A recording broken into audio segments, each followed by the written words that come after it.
So the 2018 Oscar nominations got released this morning, and I gotta say I'm quite upset. As you could probably tell with the title and the thumbnail of this video, I'm extremely upset at what I'm currently seeing here. I'm just gonna go ahead and start from the top here. Call Me by Your Name, that's fine. I don't really have any beefs with Call Me by Your Name. I haven't seen it. I heard it was a fine film, so I don't have much to say on that. Darkest Hour, whatever. I heard it was a great film too, and it seemed like a film that was gonna get nominated. It's like a biopic, and Gary Oldman's doing this kind of like, oh, he put on so much weight and he kind of has a lot of makeup on his face, and it just seemed like one of those movies that would definitely get nominated for Best Picture in the Oscar. So I'm not really surprised by that either. Dunkirk, I'm surprised by that, but in a more pleasant way. Like, I'm actually not upset at that. Dunkirk wasn't in my top 15 this year, but I still thought it was a great film, and I'm surprised to actually see it get nominated for Best Picture, because the Academy usually has trouble, recognizing Nolan as, actually, they nominate his films, but they don't really nominate him for Best Director or Best Picture, but they usually only nominate his films in terms of aesthetic. And it's actually kind of nice to see his film get nominated for Best Picture. So that's pretty cool. Get Out. So this is where, like, I wouldn't say this is the main reason why. Sorry, this kind of is the main reason, but I wouldn't say that this is the only reason why I'm upset at what's happening in the Oscars this year. But I would say that it's more of like, it is kind of like the cornerstone of why I'm pretty upset with everything. I don't think Get Out is a terrible movie. I think it's honestly a decent movie at best. There's nothing really that screams that this was a movie that really deserved to be nominated for a Best Picture award. I understand that my opinion on this is probably gonna, have some dividing opinions in the comment section later or whatever. That's fine. But just for me personally, I don't know, even from the beginning, I never really saw this movie as a great film. I found it very predictable. It was, the theme was kind of spoon-fed to you, and most of the things that were regarding race in the film were very spoon-fed to you. And I don't know, I felt like the film lacked subtlety, it lacked mystery, and I don't know, I just feel like this film is being definitely overappreciated a little bit, and that's kind of apparent as I go through the list of the rest of the Oscar nominations. But let me just move on. I'll talk more about that later. Lady Bird, I don't have any problem with that. I thought that was a terrific film. It's a well-deserved nomination. Phantom Thread, I haven't seen Phantom Thread. I haven't even really even heard of it until recently. But it's directed by Paul Thomas Anderson, and Daniel Day-Lewis has starred in it. So I think he's a great film director, and Daniel Day-Lewis is a great actor who picks great films. So I don't see why, I don't have a hard time believing that this film is well deserved for the Best Picture. So I'll move on to the next one, The Post. So where the hell did the Post come from? Like, and why is it nominated for Best Picture, and why is it nominated for a whole? Because it's not just Best Picture. If I once I keep going, you'll notice that The Post has multiple nominations, and I'm just wondering, like, where the hell did it come from? There's not even buzz for it. So, like, if you want to make the argument, well, it had more buzz, like, nobody was talking about this movie at all. I realized that Tom Hanks is in it, and, he's a very well-known actor and everything, and I believe Spielberg also was the one that actually directed this movie, so, that could be probably a reason why it's on there or whatever. But the movie just came out of nowhere at the last second and just kind of, like, weaseled its way into the Oscars. And I don't really think, everybody that I've talked to about it, that I haven't seen it, but most people that I talk to that have seen it, they say, yeah, it's a good film, but it's not something that they thought would really get nominated for an Oscar, or Oscars rather, which is what happened.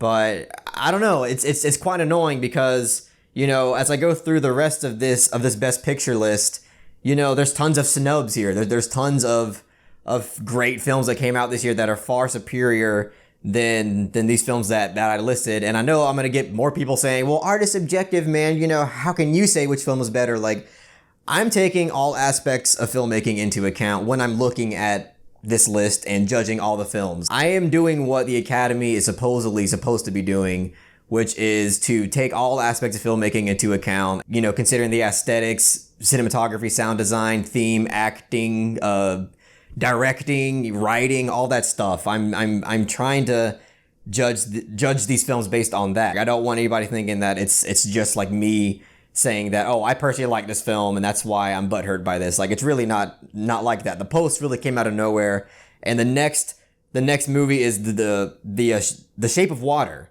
The Shape of Water, I'm fine with it. I think I got maybe too much nominations. I thought it was a pretty great film, but I feel like a lot of people really like The Shape of Water a lot, and you know, I like it. I don't know. I don't know. Maybe I'm missing something.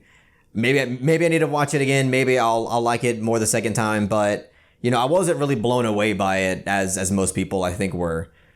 And three billboards outside of Ebbing, Missouri. That's fine. You know, that movie's been getting a lot of praise by critics, a lot of praise by everybody that I know who's seen it. So you know, that's probably fine. Yeah. So Best Picture. I mean. So how many are there? 1, 2, 3, 4, 5, 6, 7, 8, 9. So there's 9 nominations. I think the limit that they have is 10.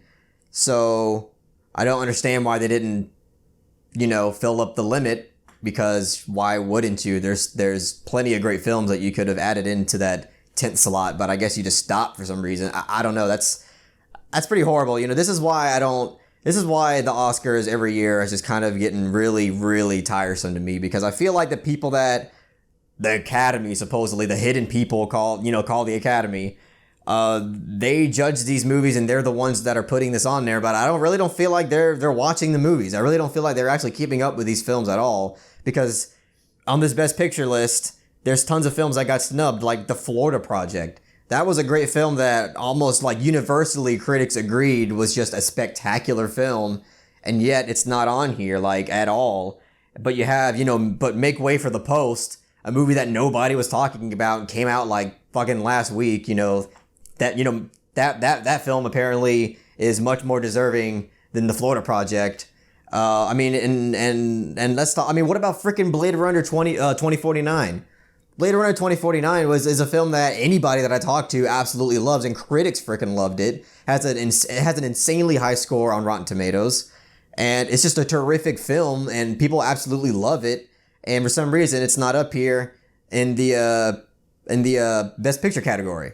So that's a huge bummer. But you know, Get Out's on there, which I highly disagree. You know, if it was up to me, I would remove Get Out. I would remove The Post, and I would squeeze in Blade Runner, the Florida Project, and since there's a 10th slot, I would probably squeeze in A Ghost Story. And people say, oh, you know, that's just a personal pick. Well, not really. I think that film is well deserving of Oscars. I think that film exceeds on all aspects of filmmaking. And it's a goddamn shame that A Ghost Story doesn't get anything in the Oscars. A Ghost Story doesn't have a single nomination at all throughout this entire thing.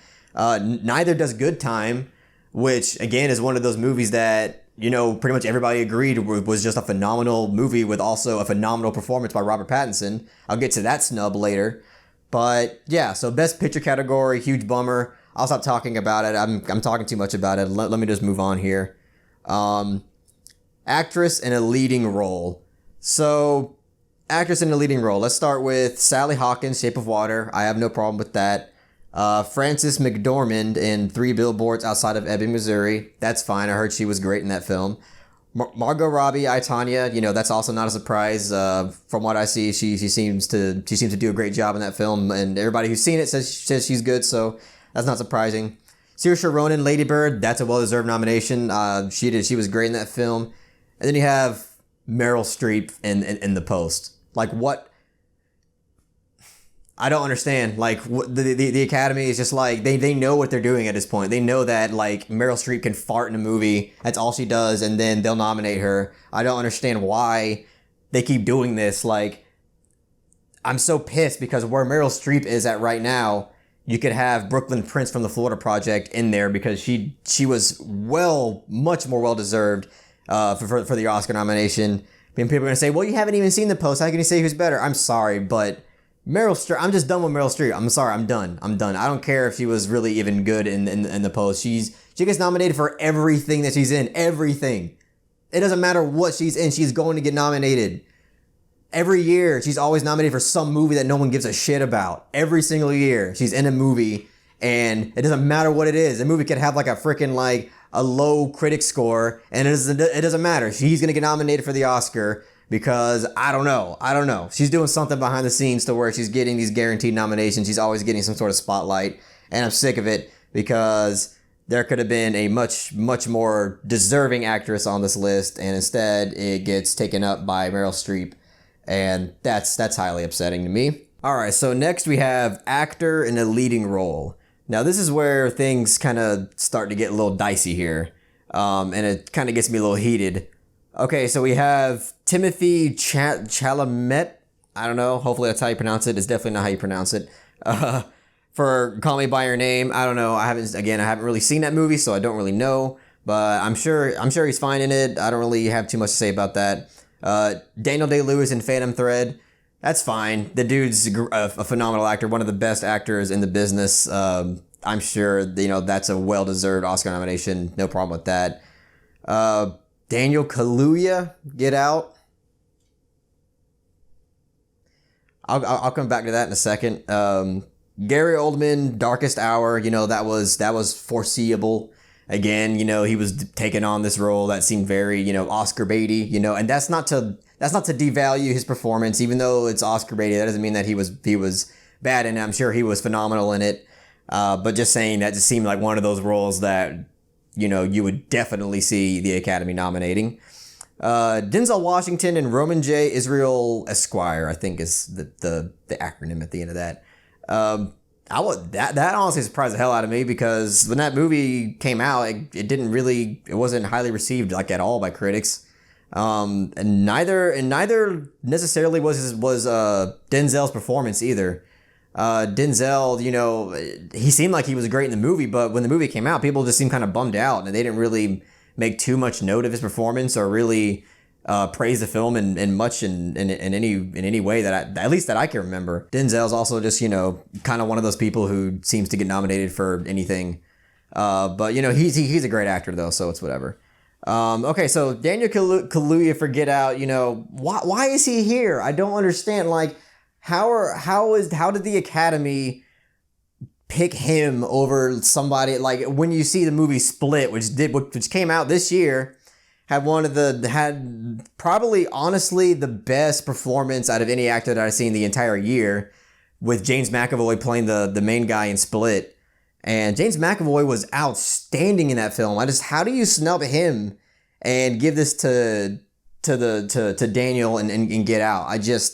How can any sane person sit there and compare the two performances and say, oh, I like this guy's performance better? There's just no way. That's how you know that this is definitely very insanely selective. This is very one-dimensional. This is very, biased in a way to where, they're not really like taking all aspects of filmmaking into consideration. They're not really watching all these movies. They're not really caring about like actually analyzing these things in the way that they should. And that's really upsetting because James McAvoy basically got a huge snub this year, and he gave one of the best performances I think I've ever seen ever. Not only him, what about Robert Pattinson in Good Time? He gave a powerhouse performance. In that film, I was super impressed with Robert Pattinson because, before then I haven't really seen him do things that had really wowed me in any way. But his performance in that film, it really got me, and I forgot that I was even looking at Robert Pattinson when I was watching the film. And he was great. He was great in it. And it sucks to see him get totally snubbed. And again, this is why I'm saying I'm really upset at the film Get Out getting so many nominations, because it's everywhere that I am seeing that it's getting nominated. I can think of a much superior film or superior performance or superior film that beats it in that aspect that is being nominated in. And that's why it just really bums me out, because I hate seeing shit like that happen, especially with the Academy, because they are known to be biased for crap like that. And it sucks. It really sucks. There's great actors that are getting snubbed, and there's great films that are getting snubbed, and it's quite upsetting. Now we move on to Best Actress in a Supporting Role. So Mary J. Blige and Mudbound, I don't know shit about that. I never seen it, never even heard of it. Allison Janney for I, Tonya. I saw her in the trailer. She seemed like she was pretty good. Leslie Manville for Phantom Thread. You know, it's Paul Thomas Anderson film. Most actors in his movies are pretty good, so that's not a surprise. Laurie Metcalf in Lady Bird. She was great in that film, so that's not a surprise. Octavia Spencer, Shape of Water. All right, I guess that makes sense. There wasn't much of like a huge performance with that role, but whatever. She's been nominated a few times for Oscar, so it's also not really that much of a surprise. Actor in a supporting role, Willem Dafoe for The Florida Project. Finally, we see The Florida Project get nominated for something. Willem Dafoe, I guess, gets a nomination. Not sure if he'll win it. That would be pretty cool if he won, but you know, that's not really likely in my head. Woody Harrelson for 3 Billboards Outside of Ebbing, Missouri. I haven't seen it, but Woody Harrelson's awesome, so I don't doubt it. Richard Jenkins, Shape of Water. I actually really liked him in that film. I thought his character in that movie was my favorite character in the movie. He gave a great performance as he always does, and if he won, that would actually be kind of cool. I wouldn't mind that. Christopher Plummer for All the Money in the World. I don't know, I haven't seen it, but I actually heard that movie was actually really good. I didn't think it was going to be very good, but apparently it's pretty good, so I got to check that movie out soon. And Sam Rockwell for also 3 Billboards Outside of Ebbing, Missouri. So 3 Billboards got 2 nominations in one category, actor and supporting role. That's usually not very likely, but I guess that's fine. Best director. So this is where I also get pretty damn heated because and it's because of Get Out again, because I just feel like Get Out, everywhere that it's in again, I could just put something better. So let me start. Christopher Nolan got nominated for Dunkirk. That's actually awesome. Again, that's pretty surprising because Nolan doesn't seem to get recognized by the Academy very often, especially for Best Director. So that's kind of cool. I have no qualms with that. And then Jordan Peele for Get Out. I'll come back to that because I want to say the rest of the nominations and that we have more context. Greta Gerwig, Lady Bird. You know, I don't have a problem with that. Paul Thomas Anderson for Phantom Thread. That dude's a phenomenal director. Love his stuff. There Will Be Blood is one of my favorite films of all time. That's no surprise to me that he's nominated for that. And Guillermo del Toro for The Shape of Water. You know, he won the Golden Globe for Best Director, so that was kind of a given there. So yeah, let's go back to Jordan Peele being nominated for Best Director for Get Out. So I can think of at least 2 or 3 directors that are highly deserving, and I think like almost unanimously people would probably agree. Denis Villeneuve for Blade Runner 2049 is what first comes to mind. I don't understand, how do you watch a movie like Get Out and then watch a movie like Blade Runner 2049 and then somehow think that Jordan Peele is more deserving of the Best Director nomination than Denis Villeneuve? That doesn't make any logical sense to me. Like I challenge anybody who thinks that Jordan Peele is more deserving of that award more than Villeneuve for Blade Runner 2049. It's just that makes absolutely no sense to me. That's quite upsetting. David Lowery for A Ghost Story. You know, I'm sorry, but that film really is only a masterpiece to me because of the direction. It's all about the direction of that film that makes it masterful, and it really sucks to see such brilliant direction get snubbed from the Academy. Everything about that movie clicks and works, and it's only because of David Lowery's direction. It's a cheesy concept turned into a very existential, emotional journey, and it only came to life because of Lowery's direction. And it just really sucks because Jordan Peele's on here for Get Out, and I just don't see how film experts or people who claim to be incredibly knowledgeable in film are able to say that Jordan Peele is more deserving of that nomination. It's just really hard for me to believe that they actually genuinely believe that, and this isn't like biased in some sort of way. Original score. Again, I actually wish for score, A Ghost Story. It's one of the best scores I've ever heard in film ever. It accompanies the film in one of the most touching and fitting ways that I've ever witnessed. Just the way that the score clicks with that film, it just creates this insanely emotional existential experience that it's just, I haven't seen a film where its score like is such a necessary component for the for the film's magic. And it's something that truly is mind-blowing to me, that that's something that beautiful could get snubbed. And something like, and also, I mean, if you look at the film Blade Runner 2049, that film had a great score to it. That's also a film that, you know, a lot of its greatness and a lot of its immersive ability, you know, came from the score's accompaniment to what you were witnessing on screen. And it's not nominated for it. Let me move on. Animated feature film: Boss Baby, The Breadwinner, never heard of that. Coco, Ferdinand, and Loving Vincent. Coco, I mean, why is that even I mean, we all know who's going to win that. Coco's going to win that single-handedly. It's not even going to be it's not even, no one's even curious about it. We all know it's going to win. It's not a big deal. Best Adapted Screenplay: Call Me By Your Name, The Disaster Artist. Okay, so we finally see a nomination for The Disaster Artist. This is one of these films that like just everybody agrees was just a terrific film. It's got lots of buzz. It's like a great Critics' Choice movie. Somehow it got completely snubbed from Best Picture, Best Actor, James Franco. And the only thing it got was Best Adapted Screenplay, and that sucks. I mean, I guess at least it got something. But again, like, that's a great film that just didn't really get nothing. Got snubbed completely. Logan, you know, I guess it's nice to see that movie get nominated for something too. Molly's Game, haven't seen it. Mudbound, haven't seen it. I don't know. Best Original Screenplay: The Big Sick. I don't know. Haven't seen it. I heard it was good. Get Out. You already know how I feel about that. Lady Bird, The Shape of Water, and Three Billboards. So, I mean, the really only big thing that I really don't agree with is Get Out again.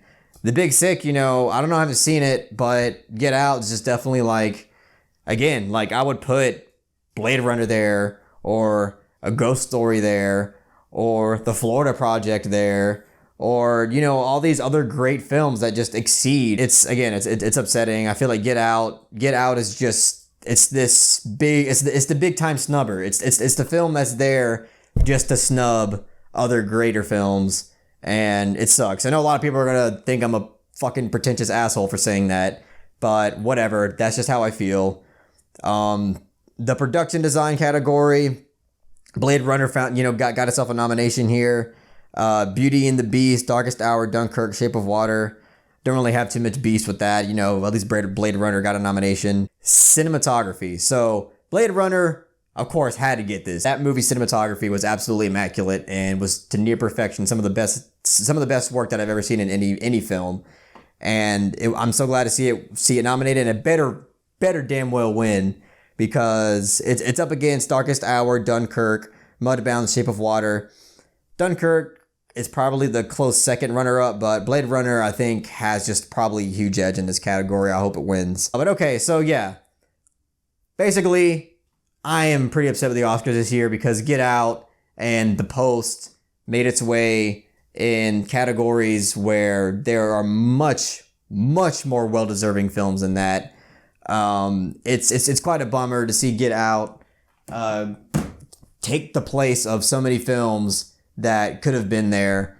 And I mean, ask anybody who has seen films like The Florida Project, or films like Good Time, films like, I mean, just like Mother. Like, I didn't even talk about Mother this whole time. Mother is one of the most intriguing, phenomenal, intense film-going experiences I've ever had this entire year. And of course, you know, I could already predict that the Academy wasn't going to nominate it just because of its content. And sure, it was divisive, you know, it wasn't like a unanimously, you know, critic praised film. But the thing is, the aesthetics were absolutely phenomenal in that film. At least, like, I can understand, you know, not getting a Best Picture, even though I highly disagree. I think it's a well-deserving Best Picture film. But, you know, the aesthetics of the film were absolutely phenomenal. So even if you didn't, you know, like the movie, you really can't deny the aesthetic qualities of the film, like the cinematography, the sound design, the production design, the acting in it. I'm like, come to think of it, Jennifer Lawrence, she's not even nominated. She is not even nominated for actress, for best lead actress. She's not even nominated for that. She's not even nominated. So it's like, how, like, Meryl Streep is. You know, Meryl Streep is for some random movie that came out at the end of the year out of nowhere. But, you know, Lawrence's fucking performance is just, you know, fuck it, right? Just fuck it. No one cares about how incredibly intense her performance was and how hard it was to convey all the shit that she had to do in that film. But, you know, fuck it. Meryl Streep, she's obviously better. Meryl Streep, you know, she'll take a dump in a movie and she's fucking in it. It sucks. It sucks. I didn't even think about that until right now, and it just gets me angry just to even think about it. I didn't even realize Darren Aronofsky. I didn't even realize that's also another great film director that got snubbed for Jordan Peele. Like, I'm sorry, but for Jordan Peele, like, nobody in their right mind would say that Jordan Peele did a better job directing Get Out than Darren Aronofsky did directing Mother. Like, I'm sorry, that is just. Because even if you don't like Mother, again, you have to appreciate the craft of that movie. You have to. As somebody who appreciates film, you have to appreciate the craft of that film. And that film got snubbed completely. And that's a huge bummer. I am highly upset at the Oscars this year. It sucks. I don't feel like anybody who's nominating this crap really gives a shit or really is actually watching these movies or really even cares to judge them on their artistic merit at all. And they're just these politically motivated decisions and biased decisions. And it's just, it's really sickening. And I'm not going to have a very good time watching the Oscars this year. I'm thinking about doing a live stream of me and my friends watching the Oscars this year. That might be a fun idea. But yeah, I guess that's all I really have to say about the 2018 Oscar nominations. I'm sure there's going to be some conflict in the comments, but I welcome it. Please comment all of your opinions in the comment sections, and thank you so much for clicking on this video and hearing what I had to say about the 2018 Oscar nominations. And yeah, if you really like this video, please share it with other people who you think would also enjoy it. And don't forget to subscribe to the Misfit Pawn channel to be updated on more film-related content.